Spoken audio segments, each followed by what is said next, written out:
mbokk téléspectateur yu ITV ñu ngi leen di dalal jàmm ci plateau kenn askan wi di jéggalu ci ñaari simili yi nga xamante ni tardé nañ ko tey jii ñu am mbégte dalal docteur Doudou Sène moom mooy coordonnateur PNLP du programme national de lutte contre le paludisme docteur man lay dalal jàmm. merci beaucoup maa ngi leen di fay di leen di nuyu téléspectateurs yëpp di am mbégte tey di teew fii ci seen kanam. ñu fas yéene waxtaanee coronavirus jamono jum toll mel ak paludisme ak hivernage bi nga xamante ni jub si na ak tamit li nga xamante ni waajoon ngeen ko ñaar fukki fan ak juróom ci weeru avril nga xamante ni moom lañ jagleel mbirum paludisme laataa ñu si sori dañuy ànd ak docteur Aloyse Waly Diouf moom mooy porte-parole naka noonu directeur de cabinet bu ministère de la santé et de l'action sociale mu ñëw ak ñun si point du jour jëm si coronavirus. tey jeudi. ñaar fukki fan ak ñett ci weeru avril 2020 ministère de la santé et de l'action sociale jot na résultat examen virologique yi may waaj a lim ci ñetti téeméer ak juróom benn fukk ak juróom ñaari test yi ñu def fanweer ak juróom ñaar ñoo ci positif maanaam ñaar fukk ak juróom-ñeent yi ay cas contact lañ juróom-ñett yi di ay cas communautaire yu ñu mën a séddale nii ci juróom-ñetti cas communautaire yi juróom yi gis nañ leen ci Touba benn bi ci Mbacké benn bi ci Tivaouane ak benn bi ci biir Thiès ñeent ci malade yi ñu hospitalisé woon wër nañu bésu tey amul benn cas grave bu ñu signalé ci suñu structure de santé yi yeneen malade yi nga xam ne ñu ngi leen di hospitalisé ñu ngi am tan ci bésu tey bi dalee ko ci cas bi Sénégal njëkk am mun nañu woññi ñeenti téeméer ak juróom-ñaar fukk ak juróom-ñeenti cas ci loolu ñaari téeméer ak juróom fukk ak juróom-ñaar wër nañu ci juróom benn ñàkk nañ ci seen bakkan kenn ki ñu évacué ko mu des ci suñu hôpitaux yi téeméer ak fukk ak juróomi malade ci traitement ministère de la santé et de l'action sociale mu ngi woo askan wi mu dolli di sàmmonteeg digle yi ñuy joxe. mu nekkoon docteur Aloyse Waly Diouf nekk directeur de cabinet bu ministère de la santé et de l'action sociale docteur Doudou Sène yow mi nga xamante ni yaay coordonnateur PNLP du programme national de lutte contre le paludisme ban taxaw seetlu ngay def ci feebaru coronavirus bi ndax tey Sénégal am na fanweeri cas ak juróom-ñaar yi nga xamante ni yu positif la ñeent ñi am tan 215 yi nekk ci sous traitement. jërëjëf El Hadj donc d'abord dama bëggoon ci contexte bi ñu nekk nii féliciter d'abord autorités yi ci mesures drastiques yi ñu jël dès le départ de cette épidémie boo seetloo mi ngi dugg ci Sénégal depuis le 2 mars ñuy gis évolution bi boobu ba léegi ñu doon am ay cas importés ba tey ñu commencé di wax ay cas communautaires di féliciter d'abord le ministre de la santé pour vraiment et toute son équipe tous les efforts yi nga xam ne ñu ngi koy def actuellement pour barrer la route au Covid-19 mais également féliciter et remercier les agents de santé qui sont au premier front parce que lu ñu mën a wax tamit ay jàmbaar lañ parce que tey activités yi nga xam ne ñu ngi koy mener sur le terrain moo permettre tey jii peut-être ñu am des cas très limités mais cas communautaires yi moo war a commencer jaaxal ñëpp. effectivement même tey sax cas communautaire amaan na. effectivement parce que bu ñu waxee épidémie cas communautaire mooy wane ne fi mu ne nii kenn xamul kanay kan kenn ku nekk ci ñun mën nga nekk porteur maladie bi mën ko wàll sa morom. parce que boo xoolee bu ñu ko comparé ak paludisme dafa am vecteur ak benn jàngoro doomu jàngoro boo xam ne ñoo koy transmettre ci ñun ci paludisme vecteur bi anophèle lañ koy wax benn yoo la buy jëlee fenn doomu jàngoro bi yóbbu ko ci keneen mais ci kaw Covid-19 bi nit ki mooy ki nga xam ne mooy jëli doomu jàngoro bi di ko jox keneen première comparaison boo xoolee ci manifestation bi tamit dafa am ay similitudes ba mu des sëqat bi donc fi mu ne nii c'est vrai que ñu ngi dugg ci hivernage bi mais tey jii crise mondiale bi nga xam ne moom la crise sanitaire bi indi muy Covid-19 bi ñun ñëpp dañoo war a tourner autour de ce combat d'abord parce que bu ñu réussirul combat bi li ci des duñ ko mën a jëfandi duñ ko mën a doxal li ma bëgg a wax foofu mooy tey Covid 19 bi dafa déstabiliser tous les systèmes de santé boo leen ko seetloo à travers le monde. Effectivement boo xoolee ce qui se passe aux États-Unis ce qui se passe en Italie en France moo lay wan ne tey jii ñaanuma ko yàlla mais bu ñu eggoon ci niveau bu ça va être très difficile ngay xalaata def leneen lu dul jéem a lijjanti loolu ba pare. donc dans nos pays ñi nga xam ne sont en voie de développement nekk ci am yeneen priorité yu bëree bëri nag ci wàllu santé mooy paludisme par exemple ñu ngi jëm ci hivernage bi. effectivement mais balaa ñoo tal loolu il faut ñu fexe ba Covid bi fexe nan lañ koy encercler c'est à partir de ce moment la ñuy mën a xam ñun nan la ñuy gën a mën a gérer wàllu paludisme mais ça ne veut pas dire que dañuy baisser les bras en face de ce paludisme qui va pointer bientôt à l'horizon parce que bu ñu duggee ci nawet bi d'habitude le nombre de cas de paludisme ci lay commencer augmenter c'est dans ce sens ministre de la santé Abdoulaye Diouf Sarr jox ñu ay instructions fermes que toutes les dispositions soient prises pour que lii di moustiquaire lii di médicaments yi nga xam ne moo jëm ci traitement bi wala ci test bi ñu mën ko am à la disposition de l'ensemble des structures de santé mais ci beneen fànn bi ci xeex Covid bi am na ay dispositions yoo xam ne ministre de la santé mi ngi koy jël pour que en cas de fièvre aussi les éléments de santé puissent être protégés pour ñu mën a def seen test yi correctement. alors docteur cof nga ko sànq nan la ñuy ràññale exactement ku am coronavirus ak ku am paludisme.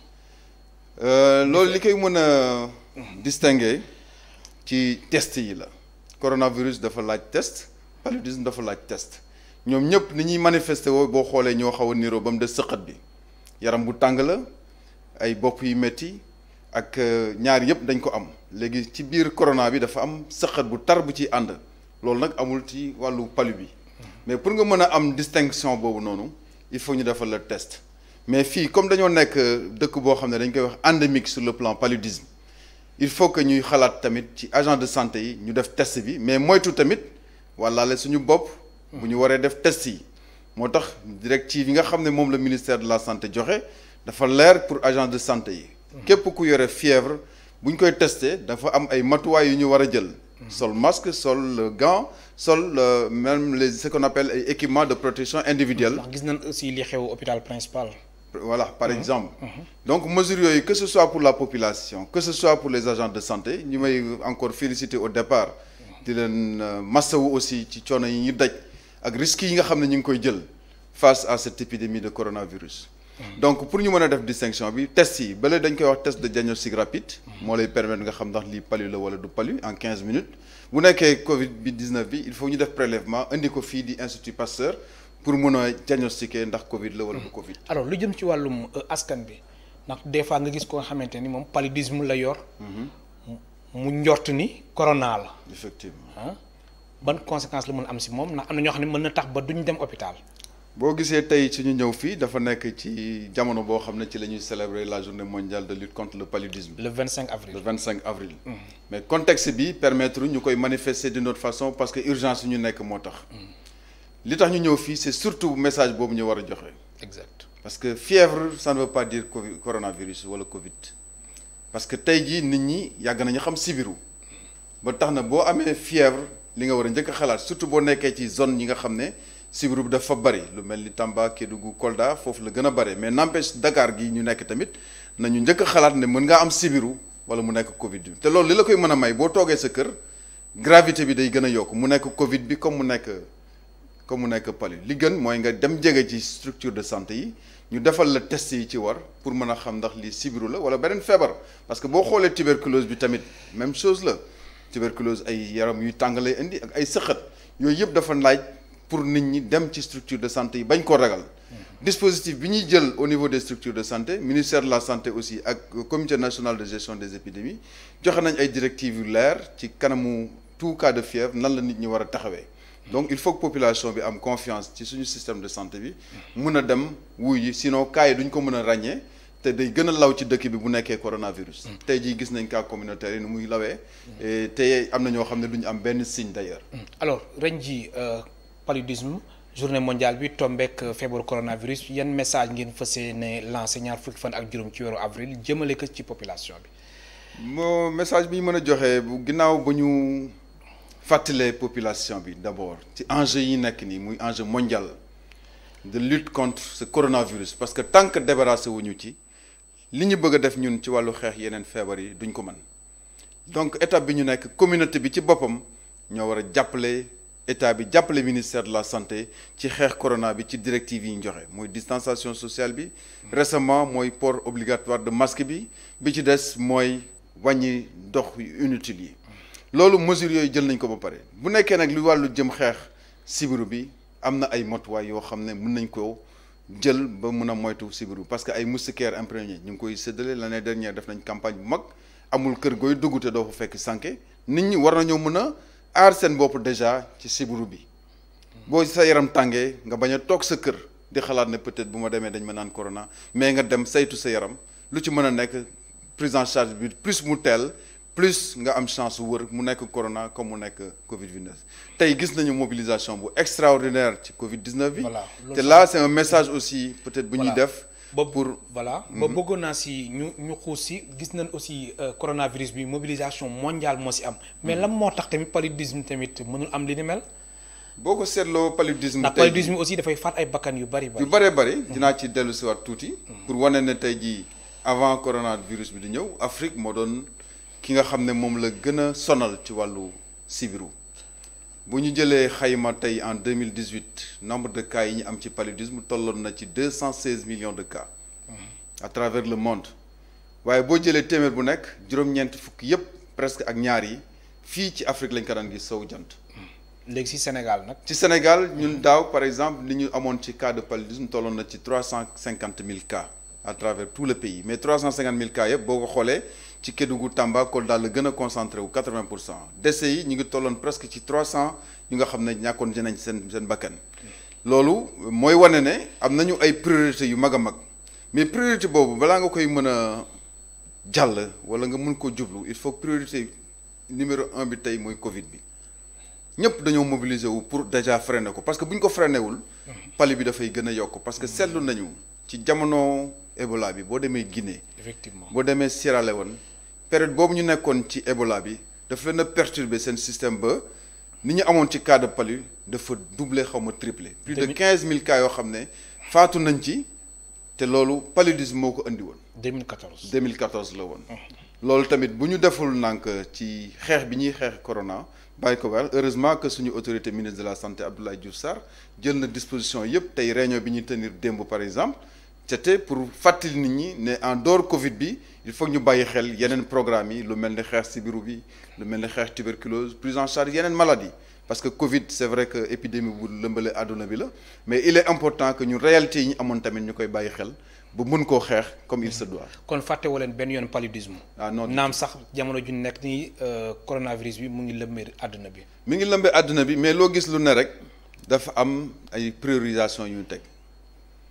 tey jii priorité absolue bu njëkk bi mooy feebar boo xam ne mën nañ ko faagaagal muy Covid bi loolu li ñu ko mën a faagaagalee mooy communauté bi ànd ci population bi ànd ci jël mesures yi nga xam ne moom lañ parce que bu ñu ko deful dinañu dem ba perturber ñun priorité yeneen yi nga xam ne moom lañu fi dëkkee ñun muy sibiru bi muy paludisme muy tuberculose muy sida yooyu ay priorité la yu nekk fii mais loolu mënaguñ koo gérer comme ni ñu ko daan gérer bu njëkk bi tant que dindiwuñu lii parce que lii dafay déborder suñu système de santé yi boo xoolee li xew Europe pratiquement malade yu bëri tey boo amoon AVC pour ñu jël la en charge problème la boo amoon crise cardiaque c'est pareil boo amoon yeneen feebar yi même accouchement yi ci maternité yi dafay jafe donc il faudra impérativement ñu ànd la nation entière fexe ba Covid bi génn fi loolu mooy priorité bi njëkk bi 25 avril bi nag dafa tombé ñu war a jàllale aussi message bi fàttali nit ñi ne sibiru dafa nekk loo xam ne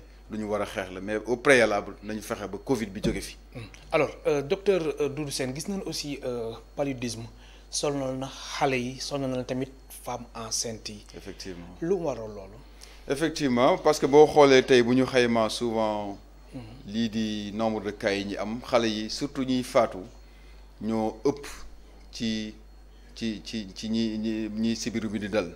parce que xale yi dafa nekk ñoo xam ne seen système immunitaire dafa fragile comme femme enceinte aussi déjà ëmb bi ñuy ëmb noonu seen deret dañ koy partager ak li nga xam ne moom la ñu yore seen i biir ba tax na seen système immunitaire bi du am solidité boobu ci war ba tax na donc souvent dañuy prioriser ci xeex bi ñu fexe ba femme enceinte yi di mën a tëdd ci moustiquaire imprégné mais également xale yu ndaw yi di leen fàttali ne tamit ci femme enceinte yi am na ay matuwaay yu ñu jël ay doomi garab yu ñu leen di jox pour prévoir un peu sibiru mooy ce qu'on appelle la SB sulfadoxine pyrimétamine ay doomu garab la ñu leen di jox pour bu ñu ëmbee ñu commencé di ko jël au moins pendant ba ñuy pare grossesse bi loolu moo leen di permettre di leen aar tey lu jëm ci xale yi zone yi nga xam ne moo gën a am cas de palu yi ñu ngi préparé suñu campagne au mois de juin justement campagne boobu la ñeenti région la soxal ak juróom-ñaari district bokk na si Tambacounda Kédougou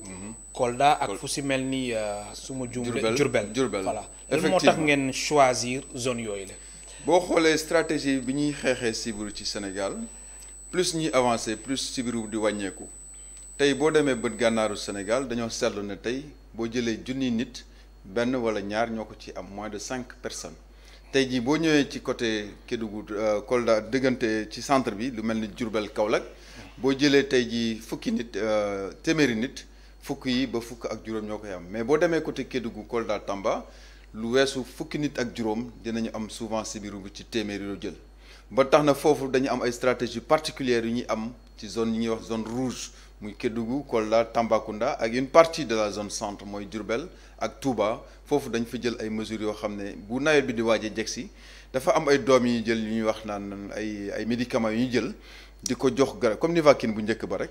di ko jox xale yi pour mën a prévoir paludisme bii ñëw ci ñoom comme ça duñu am ay cas yu grave te dañoo gis ne ay résultats yu spectaculaire la ñuy jox ba tax na campagne bii di ñëw mënuñu ko rater parce que bu ñu ko ratee non seulement dinañu continuer di xeex ci Covid bi mais également paludisme bi dafay gën a augmenter ba tax na dañuy ñaan un message tamit très fort pour population yi nga xam ne ñu ngi ñu suivre bu ñu ci tollee ñu mun ñu accompagner accepter ñu def traitement boobu parce que Kédougou boo fa demee ñoom tàmm nañ ko Kolda tàmm nañ ko. Diourbel daaw lañ ko commencé ak Touba. mais difficilement parce que population yi xamuñ ko woon parce que garab yi boo koy jël yenn saa yi dafay indi ay wàccu loolu il faut ñu koy wax ni mais garab yu efficace la comme Nivaquine bu njëkk ba ni ñu ko daan utiliser ñu bari ñu ngi koy fàttaliku ci chloroquine bi ñuy wax nii ci loolu daan si ñëw sax voilà donc ba tax na loolu c'est quelque chose boo xam ne ñu ngi koy préparer en même temps dafa am beneen stratégie bu ñuy wax PECADOM mooy prise en charge à domicile dafa am ay agents de santé yuy dem kër ak kër di xool ñan ñoo fa am yaram buy tàng foofu tamit dañuy jël ay matuwaay pour mën a protéger ñi nga xam ne ñoo nar a dugg ci kër yi di seet ñen ñoo am kii dañ leen jox ay masque jox leen ay gants jox leen ay gel hydroalcoolique pour ñu mën a def liggéey boobu ñu ngi jël matuwaay yooyu yëpp avec l'accompagnement de nos partenaires financiers et techniques. alors kon seen programme sensibilisation bi dafa war a nekk lu am doole. su ko defee askan bi aussi mën a bàyyi xel que ni jamono ji coronavirus mu ngi fi mais tamit paludisme mu ngi fi. ak effectivement loolu mooy objectif bi. corona bi mi ngi fi ñu war ko faagaagal mu gën a gaaw parce que lu ñu bett la ñun ñëpp. fexe ba mu jóge fi ñun ñu mën a continuer combat bi nga xam ne moom lañ doon mëne te boo gisee mobilisation bi ñu def ci Covid 19 bi am nañ yaakaar ne loolu dina am ay jàngat yu ñu ci tiré pour mën a mobiliser wu tey jii ba paludisme tamit topp ci ànd ak Covid bi dem benn yoon. parce que am na possibilité ñu xeex ko parce que am na ay dëkk yoo xam ne éliminer nañ ko tey jii Sénégal objectif am mooy fii ak 2030 ñu éliminer paludisme. donc pour ñu éliminer ko mobilisation bi ñu gis ci Covid 19 bi yu mel noonu la ñu war a am tey jii. pour que paludisme aussi nekk suñu ginnaaw ànd ak Covid bi dem benn yoon. alors ñaanuñ ko yàlla mais coronavirus bi am na foo xam ne su fa tolloo ak hivernage bii di ñëw mu tombeek am ñi nga xamante ni dañ am paludisme est-ce que dinañ am ay structures sanitaires yi nga xam ne dina leen mën jël en charge. bon mbatuwaay yooyu fi mu ne nii ci loolu lañ nekk nii. pour jël ko au maximum. tey ñu ngi jël ce qu'on dafa ñu am lu qu'on appelle benn plan de contingence. scénario yëpp la ñuy teg actuellement au niveau du ministère de la santé boo gisee chaque jour le comité national de gestion des épidémies ak les responsables de programme ñu ngi xalaat ak les partenaires qui nous appuient nan lañu war a mën a xeexee Covid bi en phase ak yeneen feebar yi nga xam ne ñoo fi ñëw c'est vrai que bu ñu duggee ci nawet bi dañuy am tendance di am nombre de cas yu augmenté paludisme bi day commencé di yokku foofu am na ay matuwaay yoo xam ne moom la ñuy jël tey jii ñu ngi koy préparer pour que tout ce qui est agent de santé ñu mën la doter en équipement de protection individuelle pour que cas de fièvre yi ñëw ñu mën leen a tester correctement et je pense que tout le système de santé sera doté dañ leen di jox ay équipement de protection individuelle. matériel mu ngi fi. matériel mi ngi fi. matériel mi ngi fi mais xam nga du doy chaque fois dañuy commander muy ñëw. te y a une tension actuellement sur le plan mondial pour yi nga xam ne ñooy équipement yi nga xam ne moom la personnel de santé yi di soxla. mais heureusement que ministère jëloon na ay dispositions yu gaaw pour que matériel boobu mën a teel a egsi mais comme vol yi aussi dafa jafe yooyu yëpp ay contraintes yu ñuy am pour mën a disposer du matériel nécessaire. Mais heureusement que am na benn quantité bu fi nekk ñu ngi koy séddale actuellement au niveau des districts sanitaires et au niveau des structures de santé. Mais nag y a des efforts à faire redoubler. parce que boo ci utiliser benn yoon doo ko mën a utiliser waat. Effectivement. Donc ce qui veut dire que en permanence dañu war a am une quantité suffisante pour doter suñu personnel de santé yi. Structure boo dem tamit centre de santé bi. hôpitaux yi nekk ci région yi am na ay dispositions yu ñu jël pour tout ce qui est cas de Covid ñu mun leen a isoler foofu. En attendant duñ leen jaxase ak yeneen maladies. Donc am na ay instructions yu ñu jël bu ñu defee tey test Covid gis na yow tey ji da nga am cas bi automatiquement dañ lay isoler même bu nekkee dañoo duggoon ci nawet procédure bi nga xam ne moom lañu jël tout ce qui est cas contact tey ku ko am dañ xool ñi ko amoon ñëpp isoler leen tey ji effort yooyu nga xam ne état mi ngi koy def day continuer pour que ñu bañ a am lu xam ne dafay law définitivement ci askan bi. ba fàttali suñu mbokk téléspectateurs yi ñu ngi dalal docteur Doudou Sène nekk coordonnateur bu PNLP programme national de lutte contre le paludisme mën ngeen woote ci émission bi ci 33 824 88 06 alors Doudou gis nga débat bi juddu ci chloroquine bi. coow li bëri na. yow ban xalaat nga ci am. bon laataa ñuy ñëw ci li xew Madagascar. chloroquine bi d'abord effectivement ci chloroquine bi ak même Moussa Seydi aussi vraiment mu si doon. donc foofu dañuy féliciter également suñu scientifique yi. parce que chloroquine bi li tax mu indi ay débat peut-être que dafa am ay démarches yu scientifique yi di faral di am. balaa ñuy adopter benn traitement. mais en temps de crise aussi mi ngi mel ni kër guy lakk rek nga naan ndax ndox mi baax na wala baaxul pour fay lakk bi doo ci xalaat loolu. comme seetlu nañ ne. chloroquine bi mi ngi am efficacité ci cas yi ñuy traité yëpp moi je pense que il faut pas aller chercher midi à 14 heures. man pour man c'est quelque chose boo xam ne warul am débat. parce que avant ngay xaar nit ñi di dee parce que procédure yi pour nga def recherche ba mu egg fenn ba adopté ko day jël temps c'est vrai que dafa am ay normes nag.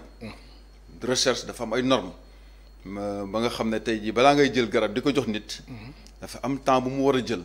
Très bien. ba nga saytu ban effet négatif lay am ban effet positif. Très bien. Mais situation d'urgence bi ñu toll nii laajul ñuy xaar procédure boobu yëpp. parce que nit ñi soxla nañ ko et ça maa ngi féliciter professeur Seydi avec toute son équipe.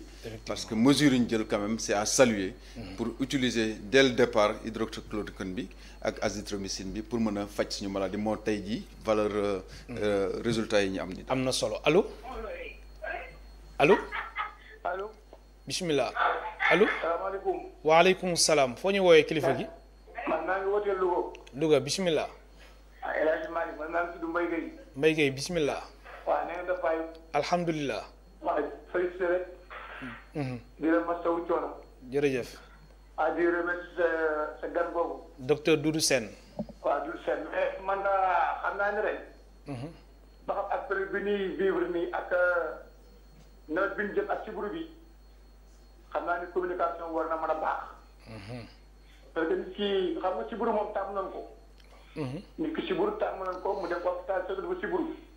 mais actuellement ak peur bi am nii est-ce que nit ñi war na leen gën a sensibiliser ne leen sibbiru bi gën a rien à voir ak corona. parce que corona feebar bu bees la. mais kenn aussi dafa méngoog sibbiru la communication war na mën a jàll ba nit ñi xam ni surtout. li nga xam ni dafa nekk dans les régions dans les villages dans les villes ñi nga xam ni communication bu mu jàll ba nga xam ni nit ki même bu sibiroo war naa mën a dem xool boppam. xanaa kay puissance la ñuy wax pour bañ am débordement mais en tout cas pour information ak communication moom à partir du moment la ko war a commencer ba nit ñi xam ni corona bi ak sibiru bi même boobu mais bu ndajee dana mën a problème ay jafe-jafe yàlla na ñoo ngi ñaan nag ak corona bi ci yàlla jax ba sibiru mën a bañ a am problème mais en tout cas ñun xam nañ ni fii. ci nga xam ni dëkk yi dëkk ci buri bi dafay métti lool ak naaj bi muy tànge ak ba pare si instant day bëri mais je pense que wala ñoom def communication bi nga xam ni nit ñi wala faggulu dès maintenant préparé wu ci buri bi pour mën ko aar mooy jël seen moustiquaire imprégné. très bien merci beaucoup jërëjëf. merci lay wax si loolu lu mu wax am na solo. mais rafetlu trop li mu wax. li ñuy mën a dolli ci moom li mu wax mooy ne dañuy compter ci kenn ku nekk ci ñun muy wàllu sibiru bi muy wàllu Covid bi.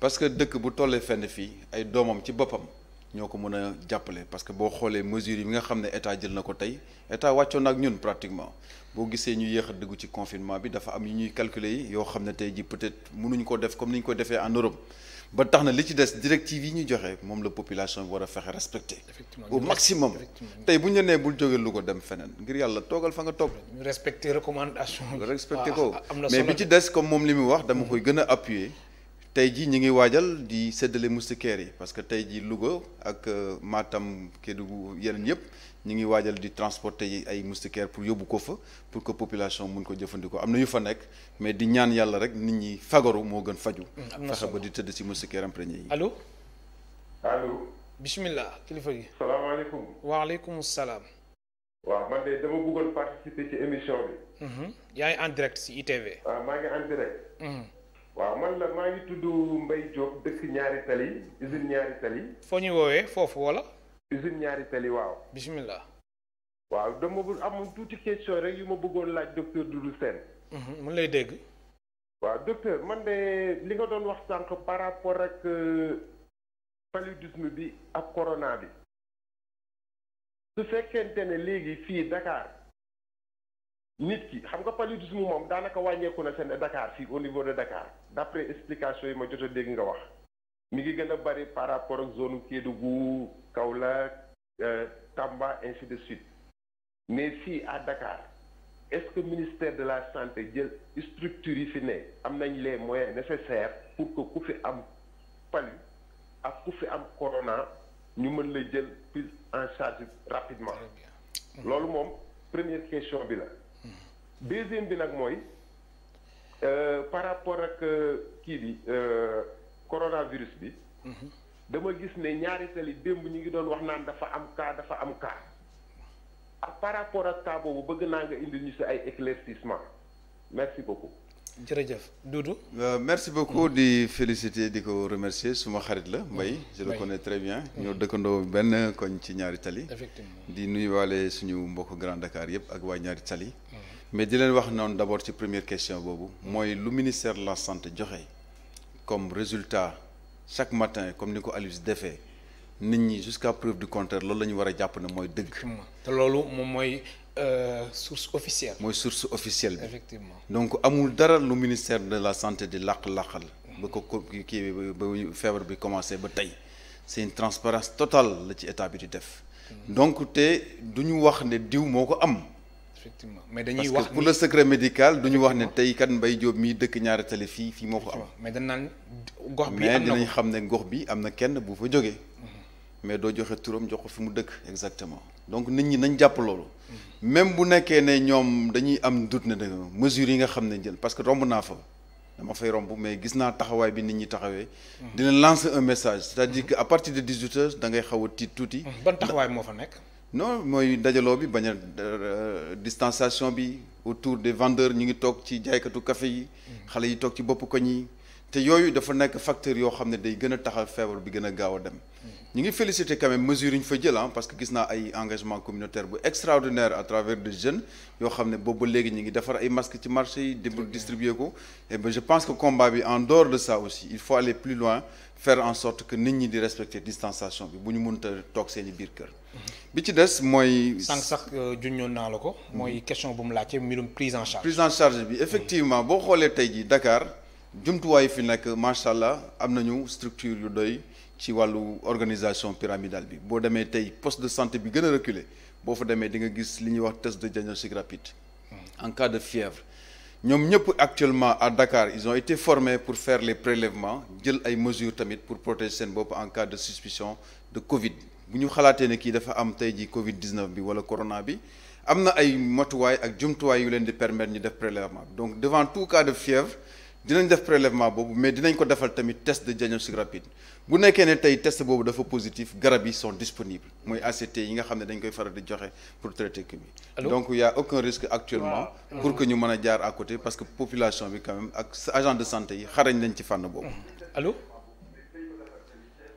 allo wàññi télé bi waaleykum salaam wàññi télé bi kilifa gi waaw wàññi naa ko bismillah foo ñuy woowee Touba bismillah an waa Touba ñu ngi fi nuyu nañ la alhamdulilah bismillah allo. salaamaaleykum. waaleykum salaam ñu ngi lay dégg bu baax a baax. waaw wàññi naa ko wax. baax na salaamaaleykum. aleykum salaam ñu ngi lay dégg kilifa gi. waa kay sëriñ bi ñoo ngi leen di nuyu bu baax di leen ziare man la Xaadim Mbacke.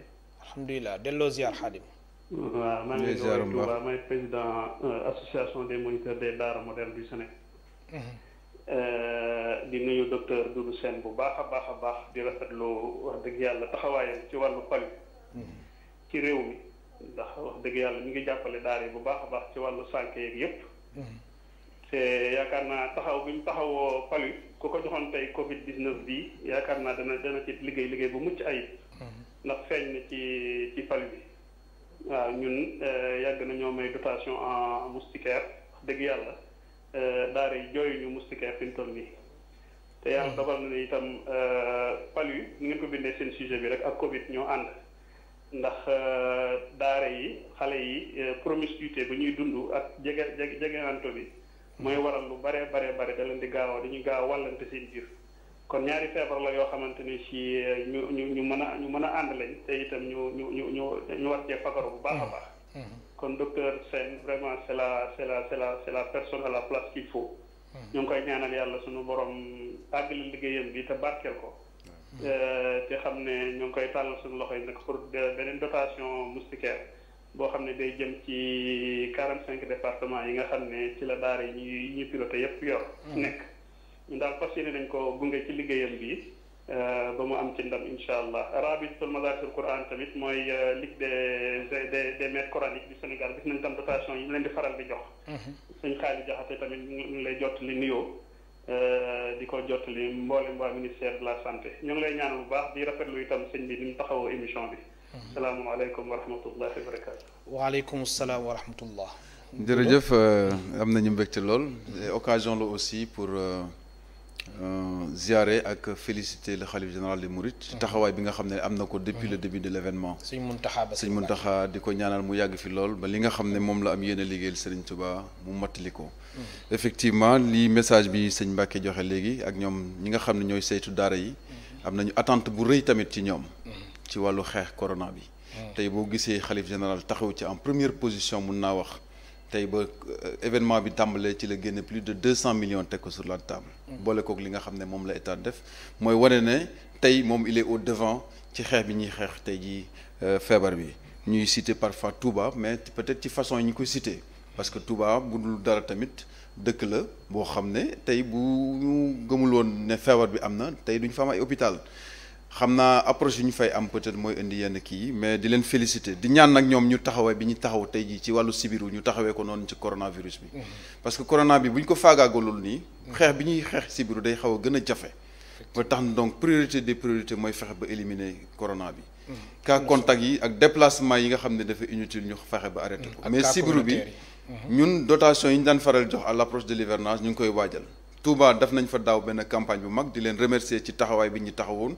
pour ce qui est prévention bi nga xam ne moom lañ doon def ci xale yi di leen ñaan tamit bii di ñëw ñu taxawuñu ci noonu ak ñi nga xam ne moo waa Hizbut Tarqiyyah yi ak kuréel yi fa nekk yépp ñu jàppale vraiment ministère de la santé xam naa ñu ngi koy jàppale sax bu baax ci gestes yi ñu def ay Touba ca kanam ñoom ñëpp kenn ku nekk yaa ngi def sa loxo ak yeneen daara yi nekk feneen boo demee Matam noonu la kër Thierno Samassa dañ nañ fi yóbbu ay moustiquaires ñoom itam dañ leen di ñaan waa Tivaouane pareil ak yeneen dëkk yi vraiment pour ñu gën a jàppale ministère de la santé ci xeex bi nga xam ne moom la ñuy xeex actuellement. am na solo docteur allo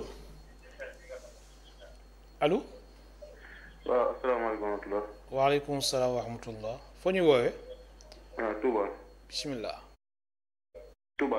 waaw ñu ngi la dégg ana waa Touba bisimilah. ñu ngi leen nuyu bu baax. alhamdulilah. ñu ngi sant bu baax mbay nañ jàmm bu baax. alhamdulilah. ñu ngi leen ziar bu baax ñu naan. bala ñu wax dara noo ngi ñaan suñu borom jëlee fi mbas mi. mu jël faw te bañ a tey ñëw. amiin. waaye ñun de dafa am lu ñu jaaxal tey jii wax yàlla loo xam ne xëy na sax du thème bi waaye daf mën a koo jaaxal. parce que dañoo waxoon dañuy tëj marché Mbàkke yi ak Touba. waa Mbàkke waa Touba gépp marché tëj. kenn ubbiwul. léegi marché Mbàkke yi di dox loolu nag moom xaw ma jaaxal. mais marché Ocass moom tëj nañ ko tey. Ocass tëj na daal maanaam marché yëpp tëj na marché. waaw marché Mbàkke lañ bàyyi muy dox loolu nag loolu moo wax te préfet moo wax démb ne maanaam dañuy tëj marché département Mbàkke fu la ñuy tëj ah loolu nag moom sëñ bi moom loolu xam na jaaxal wax dëgg yàlla. xam naa autorité yi ñu ngi lay dégg bu baax a baax. waaw deuxièmement li nga xam ne tam bëggoon naa ko ci ma na nga ko doon sax. ab jullit moom ñaan rek la am nan bàyyi jumaa yeeg jàkk yi nu ubbi di ñaan yàlla suñu borom jëlee fi mbas mi ñaan mooy mooy ngànnaayu jullit. Mahmadan Sakho laa dëkk Touba noo leen di jaar baax defal émission bi jërëjëf. jërëjëf ñuy xaaraat tamit beneen téléspectateur nekk si ligne bi docteur nga baal ma rek ma jël kenn ku nekk si ligne bi. baax na allo docteur. waaw di leen masawu rek ni xam ne chaque fois état jël ay yenn mesures yi.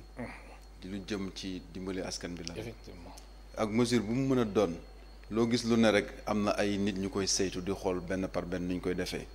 tey bu ñu tëjee marché Ocass te xalif bi ànd ci rek mooy wane ne bu ñu ko jëlee c'est pour mën a aar waa Touba fexe ba bañ faa law parce que tey ci marché yi boo xoolee ni ñuy dugalante génnante jaxasoo bi moo tax te dañoo gis ne cas communautaire yi doo xam kanay kan loolu rek moo waral ñu jël mesure boobu peut-être Mbacké autorité bu ñu demee ba gis ne tey jot na dinañ ko tëj certainement dinañ ko tëj fii li ñu ci war a def rek ku dem ba tëj aéroport tëj dëkk yi waaw tëj marché warulaa tëj li ci des nag mooy comme li mu wax aussi ay julli lañ dañuy continuer di ñaan te yaakaar nañ ko ci ñoon bu baax a baax peut-être loolu ñoom dinañ continuer waxtaan seen biir ak état ba mu jël mesure yi ci war pour may leen ñu julli ci jàkk. allo.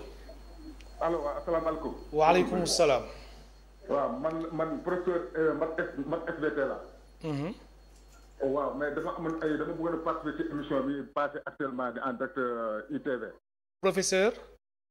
SVT. ok science de la vie et de la terre. waaw ah. bisimilah waaw ñu ngi lay déglu. ma ne dama am ay piste de solution ci feebar bi ci jàngoro bi. bisimilah ñu ngi lay déglu.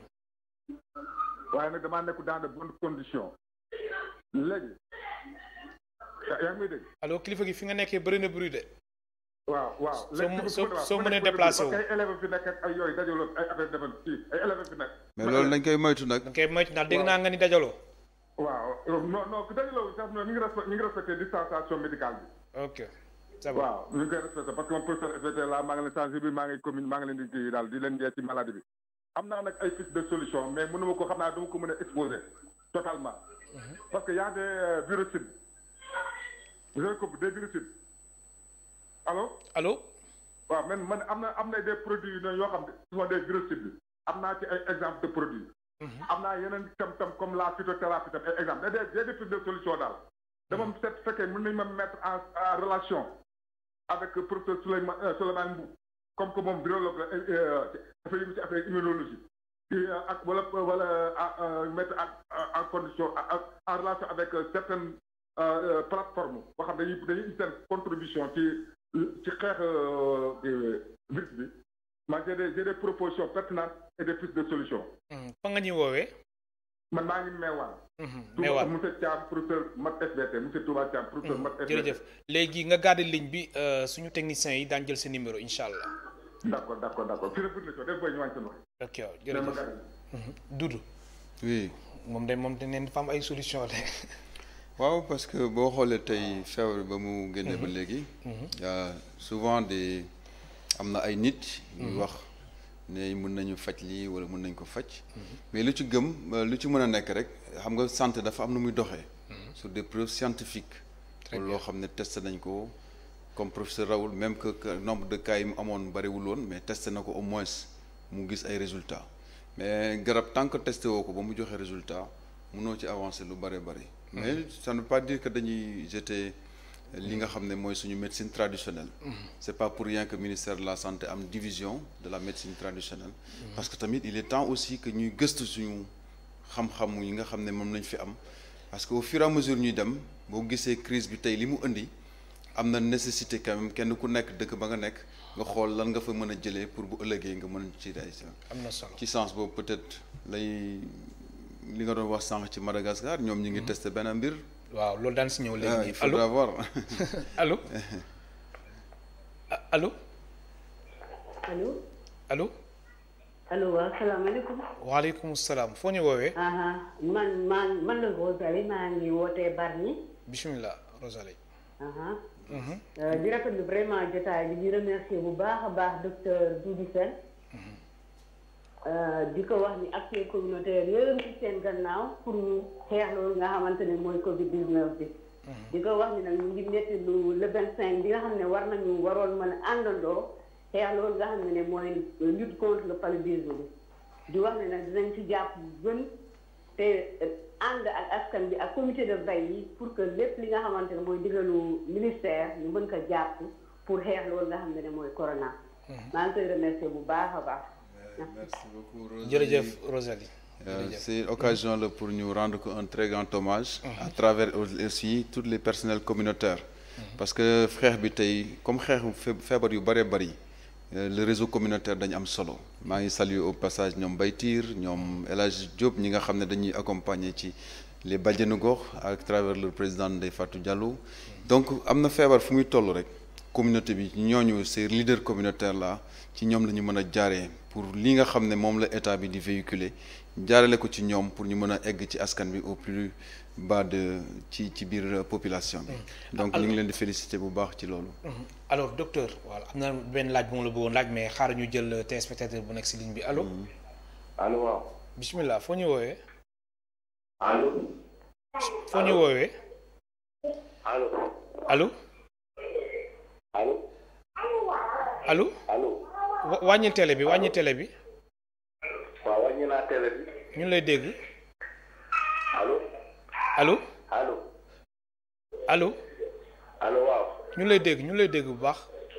yaa ngi may dégg bu baax. waaw foo ñu woowee. man Kër Massar laa lay wooyee. bismillah. sëñ bi na ngeen def. alhamdulilah. di sant docteur moomu ngeen taxawal. Doudou Sène. seen mbir mi daal faj ko dafa yomb booy bëgg a dee. ñun ñëpp 95% ay jullit lañ nañ dellu ci jàkk yi ñaan yàlla jëlee ko fi loolu dong ma koy faj du leneen waaw buñ ko defee rek yàlla dégagé ko incha allah jërë ngeen jëf. jërëjëf. merci wax ji mu wax am na solo. parce que en tant que croyant jullit nañuy waral di wax naan ñaan mooy gànnaayam. donc c'est important aussi ñu bàyyi ko xel parce que suñu borom lu am lu ne rek moom moo ko dogal ba tax na tamit en plus li nga xam ne mooy xam-xam bi mu jox doomu aadama yi muy science muy médecine muy santé ñu boole ñaar yëpp parce que tamit boo dégloo xalif yi wax yëpp saa su ne dañuy wax naan nañu ñaan mais saa su ne nañuy topp li nga xam ne moom la docteur yi wax donc ñaan bi moom peut-être mënut a ñàkk moom il faut ñu def ko li ci des mooy négociation la entre état ak ñi nga xam ne ñooy kilifa diine yi pour ouverture jàkka yeeg yooyu mais kenn ku nekk fa nga nekk mën nga ñaan parce que boo gisee état bi jël ko c'est pas pour ñi ko nit ñi di transformer parfois mu mel ne xeex wala dara mais loo gis lu ne rek ay waxtaan la ba mën a juboo ci kàddu mais ñaan moom mënut a ñàkk ci affaire am na solo allo allo. allo salaamaaleykum. waaleykum salaam. waaw sëñ bi ñu ngi ziar bu baax. alhamdulilah delloo ziar. waaw ñu ngi wootee Dakar. bismillah. dépense yooyu ñoo ngi kontaan trop ci waxtaan bi.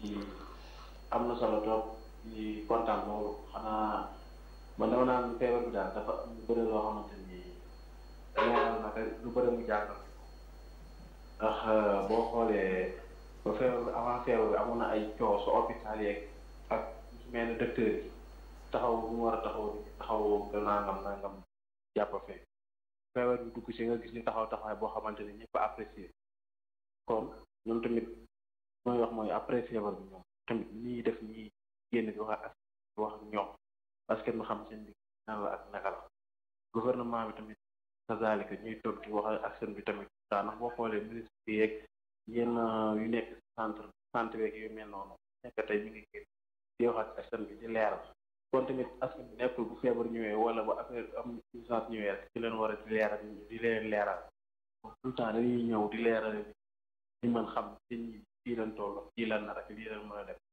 loolu tamit jàpp naa da ci am solo trop lépp li si war tamit mooy tamit nañu waxtaan lépp lu war a am leer ndax tamit boo xoolee ci wàllu jàkk yi léegi wax comme ni nga daan wax ni ñu koy waxee léegi daaw ñu ko wax lu tax mooy am na ñeneen ñu nekk si ginnaaw di wax feebar bu garaawul feebar bu dara nangam moo tax tout le temps rek gouvernement bi na taxawaay boo xamante ni mat na ñu war a jël ko ci feebar bi dem benn yoon ñu continuer suñuy activité wàllu tamit journaliste yi boo xoolee gouvernement bi dafa arrêté ñun ñëpp benn côté boo xam ne journaliste yi amul kenn ku dugg rek dem defi gëstu boppam ñoom indi lu tamit lu leer parce que ñoom seen liggéey tamit taxaw rek di xaar ñoom daal genre kii rek la ñu doon dañuy ñëw joxe sànni askan comme ça yu mel noonu di kontaan trop émission bi waxtaan bi am na solo daal na wax dëgg yàlla invitation bi docteur bi nii daal na ndax ku ñëw wax dina xool di waxee nu nga koy waxee ak nu mu lay doon toog parce que daroo am benn dépassement kontaan nañ trop trop trop jërëjëf waay. jërëjëf docteur. waaw comme ni kilifa gu mag googu doon wax rek. ne cité wala ab dëkk du armée bi du mu toll wala dara pour xeex. pour gagner benn xeex. tey xeex bi bu ñu ko bëggee gagner ci askan bi rek la ñu mën a jaar. parce que wax naa ko di ko répéter tey boo xoolee suñu ministre de la santé da nga koy yërëm amul guddi amul bëccëg. Abdoulaye Diouf Sarr ak toute son équipe 24 heures sur 24 lundi ba dimanche ñu ngi taxaw donc ñu ngi def seen kéemtalaay kattan pour que feebar bi mën a kii donc li ci des mooy askan bi rek parce que message yi ñuy bëgg a jàllale fii mooy fexe ba ñoom mu bañ a nekk juste ay wax mu nekk ay comportement yuy traduire tey boo génnee ci dëkk bi sa xol dina sedd tuuti parce que da ngay gis ne ñëpp a ngi sol masque ku nekk ak sa façon masque mais masque bi warul nekk benn sécurité bu fausse sécurité parce que loxo yi boo paree da ngay génn da ngay dem sa kër donc lavage de main bi il faut systématiser mais lu ñu gën a mën a fexe ba def distanciation sociale bi parce que gis naa ko ba léegi maa ngi koy fàttali autour des petits commerces là boo demee Kër Massar jaaykat yi ñu ngi leen di wëree yooyu yëpp ay risques la. mais foofu moom autorités yi jël nañ fa ay. waaw jël nañu ay mesures yoo xam ne vraiment ñu ngi koy rafetlu bu baax. je pense que mieux vaut ñu am benn sacrifice bu ñuy def dans un temps très court feebar bi dem ñu nekkaat ci suñu jàmm. ñu bañ ko def dañuy continuer di nekk ci jafe-jafe yi di topp ci feebar bi mun na law ba ay at yi at du fi gaaw a jóg. mais loolu nag comportement yi population bi di am rek pour mën a gaaw parce que état moom li mu war a def mi ngi koy def. allo allo. allo. bisimilah. asalaamaaleykum. waaleykum salaam. kilifa gi foo ñu woowee. man la Pape Ndour Thiam dëkk commune Grand Dakar. dama bëggoon di remercier suñu médecin boobu taxaw muy docteur Doudou Sène. gis nañ taxawaayam au niveau commune de Grand Dakar.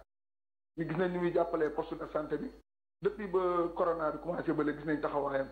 te damaa bëggoon nag di ko gën a ñaax au niveau de Gédo wàcc jëm xayma bi mu gën ñu may ay lave-mains ak yoo xam ne pour prévention la daal waaw.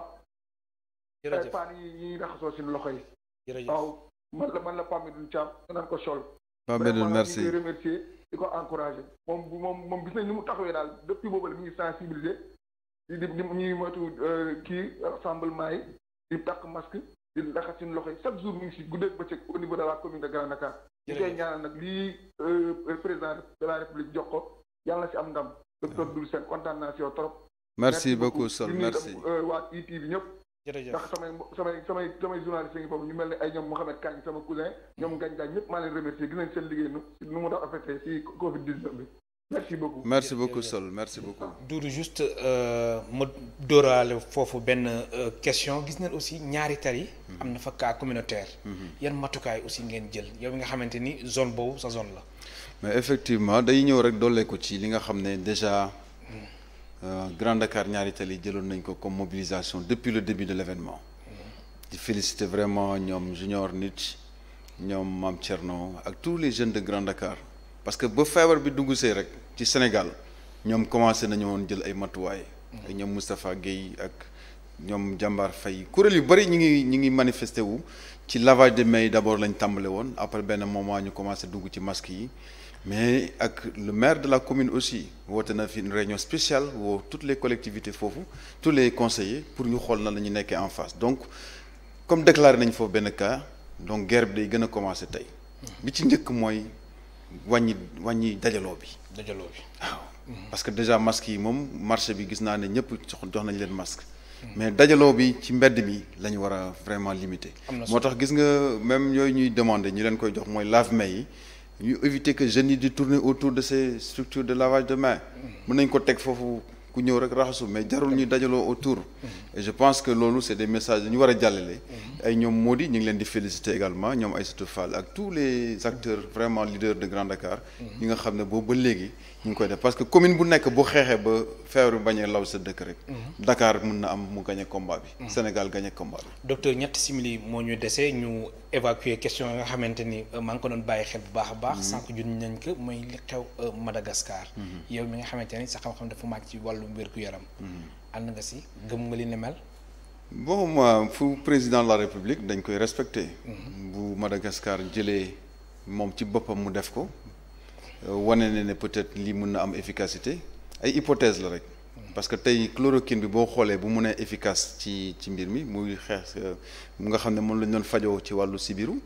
moom mu ñëw ne tey artémisia bi mën na am efficacité mais dafa am ay recommandations yoo xam ne tey jii OMS daf ko joxe woon. parce que artémisia boobu moom la ñuy defaree tey garab yi ñuy utiliser ñun ci wàllu xeex sibiru muy artémisinine muy ACT yi mais dañ ko booleeg yeneen garab. te dañoo seetlu ne booy utiliser garab boobu moom kenn. bu yàggee dafay am li ñuy wax résistance comme chloroquine bu njëkk bu ni mu doon def. ba tax na c'est pas parfois recommandé comme chloroquine bi mi ngi marché te coût bi c'est pas très cher mën nañ ko peut-être boole en tout cas pour xool na la ñu mais loolu tamit ay piste la. yoo xam ne tey bu nekkee ne am na ay mujjantal loo xam ne Afrique découvrir ko loolu ñun dañ koy rafetlu kontaan ci mais il faut que sur le plan scientifique ñu gën ko gëstu ba nga xam ne parce que 2 cas la wax. ci lañ ko testé. loolu waruñ ci sukkandiku pour peut-être def traitement bi mais dëkk bu nekk am nga sa souveraineté ba jël sa ay mesures tey jii boo gisee président bi toog woo kuréel kàngaamam yépp mënuñu lu dul respecter leen rek di ñaanal sumu borom mu nekk loo xam ne dëgg la que mu mun leen a faj mu nekk tamit ndamal Afrique. pour am na solo docteur juste une question pour terminer gis nañ aussi coronavirus bi semaine bi mbir mi dafa takkaat naa si gis nañ ay fanweeri cas ak juróom-ñaar comme tey. loolu nan nañ ko mën expliquer ndax loolu dafa dépendre si test yi nombre de tests yu ñuy réalisé ndax gis nañ ay 400 et quelques si loolu la dépendre wala si cas communautaire yi. ci ñaar yëpp nan nañ ko mën expliquer. ñaar yëpp la dépendre plus ñun yokk nombre de tests yi plus ñu am chance de trouver des cas donc loolu premièrement la deuxièmement bi aussi boo xoolee li ñuy jot a am ni peut-être dina weesu loolu parce que cas communautaire bu nekk mun na bañ a manifester wu parce que am na ñoo xam ne mun nañ toog 14 jours. avant benn signe di am ci ñoom du sëqat du yaram bu tàng du dara parce que virus bu duggee sa yaram day jël benn temps de latence te période boobu mën nga ko wàll ay nit virus bi liñ ci xam bareegul parce que ay recherche yu bëri gis nañ koo xam ne amoon na ko wér mais amaat ko. donc yooyu yëpp ay gëstu la ba nga xam ne donc tests yi bu ñu ko yokkee te xam naa ne foofu lañ jëm dinañ yokk nombre de tests yi ñu def peut-être état bi actuellement mi ngi jël disposition yi pour am le maximum de tests. mu ñu permettre ñu mën a teel a détecter nit ñi teel leen a isoler pour éviter que muy law en tout cas communautaire yi cas la. waaw professeur Doudou Sène man lay gërëm bu baax di la sant. merci beaucoup ñu ngi leen di sant di leen gërëm di sant auditeurs yëpp di remercier waa ITV également. ci taxawaay bi ngeen taxaw di remercier à travers vous aussi tous les médias de ce pays. pour liggéey bi nga xam ne ñu ngi koy def pour jàppale état bi. pour mu xeex jàngoro bi mu jóge fi ilaa yow mi diin. professeur docteur Doudou Sène ma fàttali ñëw yaay coordonnateur bu PNLP di programme national de lutte contre le paludisme mbokk téléspectateurs yi ñu leen di gërëm bu baax di leen sant ba beneen yoon.